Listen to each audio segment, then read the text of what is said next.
আপনি যদি R15 নিয়ে কোথাও দাঁড়ান, তাহলে মানুষ আপনার R15কেই দেখবে, আপনাকে না।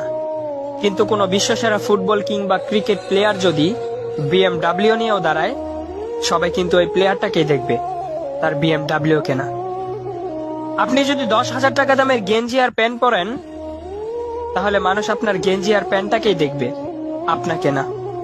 আর ওই প্লেয়ারটা যদি 50 টাকা দামের গেঞ্জিও পরে, তাহলে কেউ তার গেঞ্জিটাকে দেখবে না, সবাই কিন্তু ওই প্লেয়ারটাকেই দেখবে।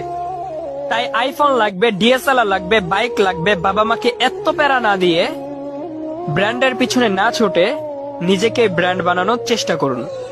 নিজেকে এমন ভাবে তৈরি করে তুলুন যাতে মানুষ আপনাকে ব্র্যান্ড বলতে বাধ্য হয়। আর আপনি যখন ব্র্যান্ড হয়ে যাবেন, তখন আপনার 20 টাকা দামের ছেঁড়া রুমালটাও নিলামে বিক্রি হবে লক্ষ টাকায়।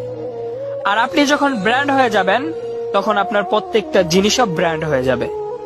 তাই নিজেকে ব্র্যান্ড বানাতে হলে নিজের সিদ্ধান্তে চলতে হবে, অন্যের না।